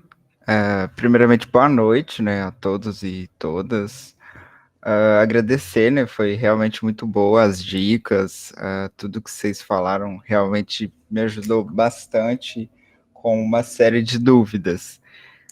Eu queria fazer uma pergunta que eu sou aluno da filosofia, né, na filosofia a gente costuma escrever bastante, né, eu acho que qualquer curso de ciências humanas, né, no geral, e às vezes tem temas em alguns semestres que a gente gosta muito do tema, e a gente gosta muito daquele texto que você escreveu para uma disciplina. Esse texto poderia ser utilizado para um artigo, ou se não partes do texto? Eu tinha essa dúvida, porque eu não sei, porque de certa forma você já mandou esse texto para alguém que é o professor da disciplina, né, no caso. Enfim, era pouco isso a minha dúvida. Obrigado. Obrigado, Douglas. Bom, eu vou responder, né, pela parte que me corresponde. Justamente esse workshop aqui, Douglas, ele vem disso, tem essa origem, né? Eu administrei a aula com os alunos, alguns deles estão aqui, né, com os alunos de História Antiga. Aí eu propus para eles fazer um trabalho, uma espécie de pequena monografia, né? Onde que eu utilizaria para avaliar eles, né? A partir desse trabalho, muitos deles chegaram até objetos, até fontes, até temas que despertaram a curiosidade e o interesse deles, né? E fizeram uns trabalhos realmente ótimos e interessantes. Daí, eles me enviaram esses artigos, aí eu avaliei eles, mas eu, enfim, eu di alguns como se fala, dicas, orientações, nenhum feedback, né? Do tipo, nossa, essa frase está ótima, bem clara, bem contundente. Essa outra parte, em cambio, eu me perdi e não vi tanta contundência como seria desejável. Você pode ver isso, pode fazer essa redação, pode ir por essa parte, olhe aqui, olhe lá, né? Umas dicas que dimos, feedback. Mas eles todos tinham essa ideia, né? Porque um objetivo de nós como enfim, vocês como alunos, mas todo mundo, né, do tipo, ter uma perspectiva profissional, que pode ser ou dar aula, ou ir para a pesquisa, né, às vezes as duas estão complementadas, né, mas, enfim, para aqueles que estão mais interessados na pesquisa, que querem publicar e fazer esse aporte, né, eu eram muitos deles que tinham me enviado o artigo, o trabalho, né? Aí eles me perguntaram justamente isso, né? Mas será que isso dá para ser transformado em um artigo? Será que isso pode ser publicado? Acho que com essa minha apresentação aqui, com esse workshop que nós organizamos, vocês podem ver que isso não é um artigo como tal, né? Isso é talvez o princípio, o começo do que depois pode virar um artigo. Então, com isso, vocês têm uma coisa que interessa a vocês. Isso já é a primeira parte, é o fundamental para um artigo. Vocês têm que ter aquele desejo, aquele interesse e aquela curiosidade. Você se sentiu atraído por esse texto que você fez para essa disciplina, achou bacana, achou interessante, achou prometedor. Então, pode ir trabalhando a partir desse texto, né? Só que precisa muito trabalho, precisa aprofundar mais, precisa você continuar. Você mesmo trabalhando, continuando, e eu realmente animo a todo mundo a que peguem esse artigo, esse trabalho que gostou, aquele objeto que foi de interesse, aquela curiosidade, e continue pesquisando, continue desenvolvendo. Só que vocês mesmos vão perceber como vai levar trabalho, vai levar tempo, enfim, você vai demorar, vai ser um tempo ainda para que esse trabalho que você fez para a matéria possa virar um artigo, tá? Mas esse é o começo, é o artigo, e é o desejável, né? O que eu animo a fazer, Douglas. Respondi? Sim, muito obrigado. De certa forma, as próprias matérias nos dão os objetos, né, de certa forma, né, o objeto do artigo, né, ou de uma pesquisa e assim por diante. Enfim, a questão é só aprofundar nesse objeto e moldurar ele, né. Mas muito obrigado, respondeu sim. É isso mesmo, Douglas. Tipo, lamentavelmente, por falta de tempo, de condições, eu estou falando, né, como professor, nós não podemos, tipo, fazer aquela coisa de mostrar para vocês todo, de história, de período, transformações, todo, né? E ao mesmo tempo mostrar para vocês como se pode pesquisar, como é impossível, que é impossível. E além disso, é uma coisa que é recomendável até certo ponto que vocês façam sozinhos, que vocês vejam. A gente é mais, eu entendo, né, que tipo, é mais interessante para vocês justamente o que nós fizemos hoje, né?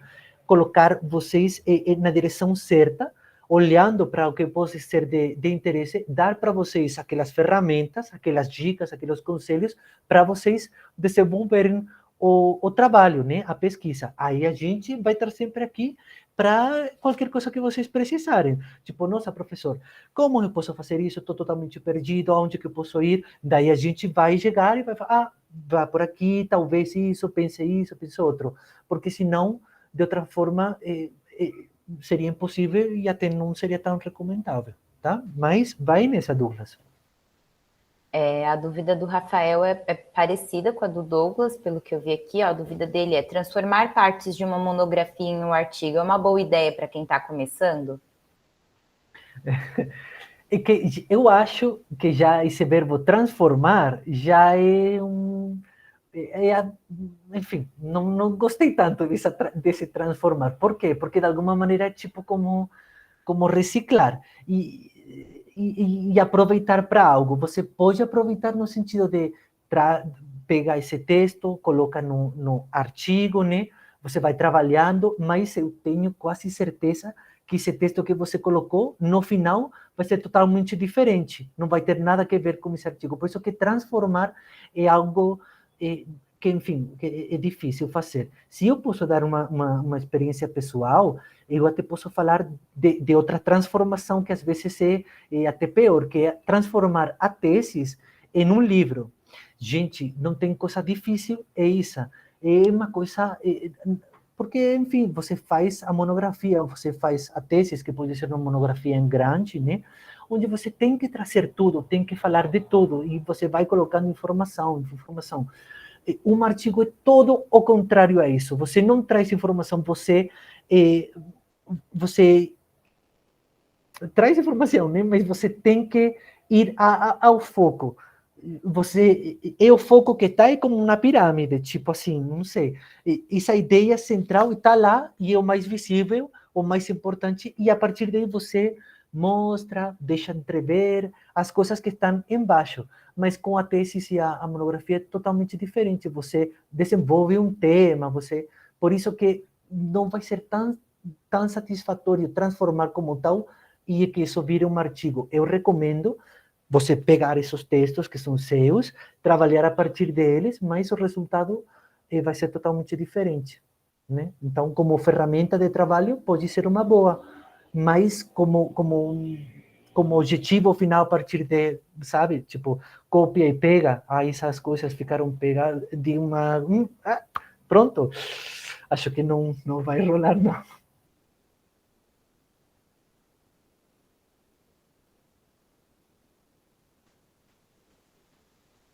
Gente, se ninguém tiver mais pergunta, eu vou subir aqui no chat, porque teve umas perguntinhas que rolaram no meio da apresentação. Eu tentei dar uma respondida por cima, mas... Putz, eu não tô achando, mas eu vou lembrar de cabeça. Alguém perguntou se a plataforma Sucupira serve para pesquisar a revista de outras áreas, né, como de biologia, e serve para todas as áreas do conhecimento, tá? Porque a plataforma avalia todas as revistas nacionais e até algumas internacionais, e como é da CNPq, então tem uma área lá onde você preenche, né, a área que você quer pesquisar, e aí você pode colocar filosofia, biologia, medicina, psicologia, a área que você tiver interessado em fazer a busca pela revista. E aí o sistema de classificação é o mesmo, tá? De A1 a C. Isso vale para todas as revistas. Aí a outra pergunta, que aí eu acho que na verdade não foi bem uma pergunta, mas é que assim, Sucupira é uma plataforma de busca, tá? Você vai buscar por revistas ali. É diferente do Lattes e do Orcid. O Lattes e o Orcid são registros seu, né? Tipo, é individual. É a Vitória que tá lá, é a Marina, é o Roger, são tipo rede social. O Lattes é a rede social acadêmica. Assim, é bem isso, é uma rede social. E o Orcid é o seu númerozinho lá de identificação digital que vale internacionalmente. Aí a plataforma Sucupira é outra coisa. É para você fazer busca de revista, para você conhecer as revistas que você tem interesse em publicar. Acho que é isso. Não sei se teve mais pergunta no chat que eu não tenha visto. Da Larissa, que você respondeu, né, sobre os artigos, pode mandar mais... Podemos enviar um artigo para mais de uma revista? Não sei. Talvez o Roger tenha Ao uma mesmo opinião tempo, acho que diferente. não, né?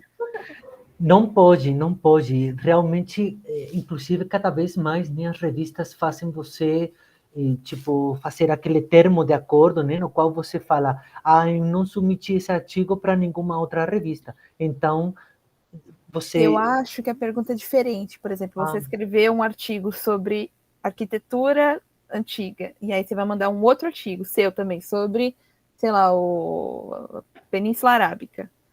São 2 artigos diferentes, mas seu. Você pode mandar para essa mesma revista ao mesmo tempo? Então, Eu acho que essa é a pergunta da Larissa. se é essa a pergunta, é que eu entendi da outra forma, mas se essa pergunta, claro, são 2 artigos que você produziu, você pode mandar para a mesma revista, claro, sem problema. Só que sejam diferentes, não sejam, digamos, enfim, tem que ser material inédito, né? Que você Achei a também falara pergunta. isso. Mas essa Pode coisa enviar um artigo para mais de uma revista? Eu que estava errada agora. Não, mas Então, eu achei então válida, não. amiga, a sua pergunta, para a gente entender também que a gente pode mandar 2 artigos diferentes ao mesmo tempo, desde que eles sejam diferentes. Mas nesse caso, você não pode, enfim, acho que não tem nenhum caso que eu lembre agora, né? Mas não pode enviar o mesmo artigo para mais uma revista. Nem o artigo, nem eu acho que resenha, também não. Então... Que é o conteúdo inédito que eles sempre estão marcando, que a gente tenta mostrar. Você tem que aguardar o aceito ou a rejeição, daí quando não dá certo, você volta a enviar para outra revista ou faz as modificações e volta a mandar de novo para essa mesma revista, mas tem que aguardar o processo. Por isso que às vezes é bem demorado mesmo.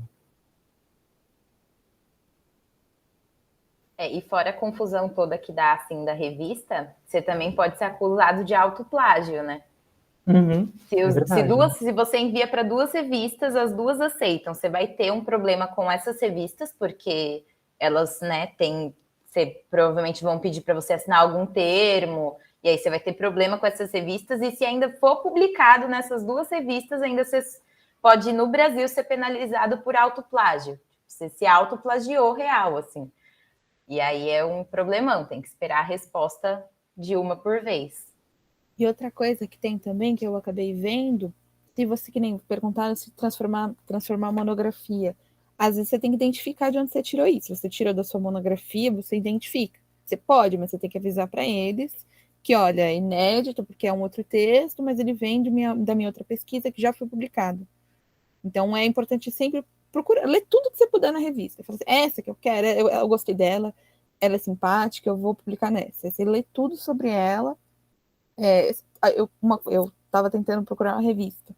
Eu até fui atrás dos artigos que tem nela para ver mais ou menos o formato que aquela revista publica, como os autores publicam lá, entendeu? Então, acho que é interessante ler o que você puder dessa revista.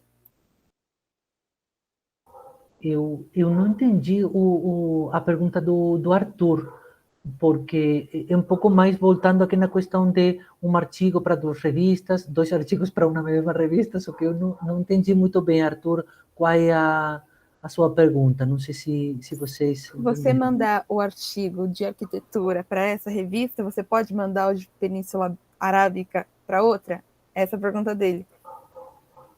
Entendeu? Então, 2 artigos diferentes, mas seus, para 2 revistas diferentes, que estão em processo ao mesmo tempo. Sim, não, isso sim, claro, obviamente, senão até parece, gente, aguardar... Não, claro, artigos diferentes podem ir para revistas diferentes e você não tem que dar conta de uma para outra, nem desculpas, nem nada, até aí podemos chegar, não é? É que, assim, quem é inédito não é o autor, o inédito é o texto, entendeu? Sim. O inédito tem que ser seu texto, assim, ele não pode ter vínculo com outra revista ou com outra publicação, mas você publica onde você quiser. Uhum.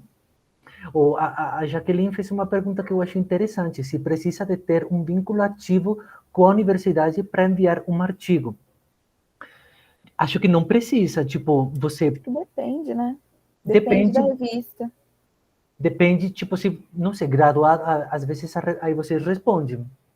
Então, depende da revista. Por exemplo, a Epígrafe, que foi uma das revistas que a gente colocou aqui como exemplo, ela só pega texto de quem está na graduação, de quem está cursando a graduação. Então, ela exige que que você comprove um vínculo com uma universidade, porque é uma revista voltada para a publicação de texto de graduandos.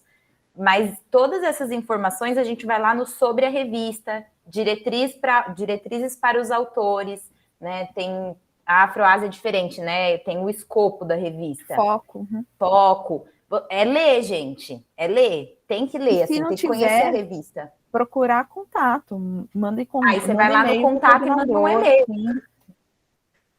Tem que fazer isso, você vai atrás. Porque todas essas regrinhas de submissão, nem toda revista coloca com clareza. Por exemplo, a Heródoto não está tão clara.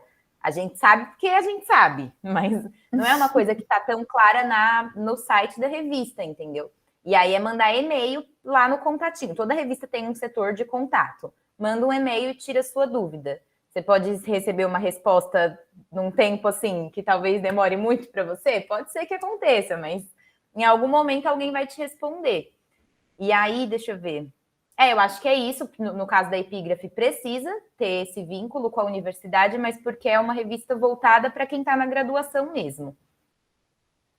E aí, deixa eu ver o que mais. Não sei se a gente tem em relação a... O que é mais chatinho com revista é titulação. Eu acho que, no geral, pelo menos aqui no Brasil, é titulação. Você tem que se atentar bem aos casos de artigo, se a titulação que eles pedem no artigo. Para artigo, geralmente, é de mestrado, doutorado para cima. E aí tem aquele lance da classificação, das revistas que estão mais para trás ali na classificação. Geralmente são revistas que aceitam artigos de pesquisadores com uma titulação menor. E se você, terminou a graduação, mas você ainda não entrou no mestrado, você está dando aquele tempo sabático, né? Você pode mandar mesmo assim para alguns, a partir da monografia. Tem uns que normalmente você tem aquela estrelinha, né, que indica seu nome e o que você é, um resumo. Você pode, graduado em... Não precisa estar falando mestrando em tal. Você pode ser só graduado e ter escrito, no caso, eu acho.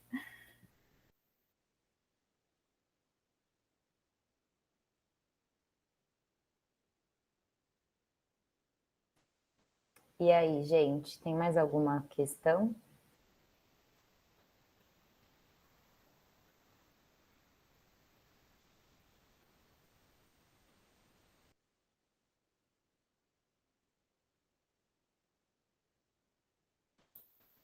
Acho que se não tiver nada, a gente pode ir encerrando, né? Já deu 8h08.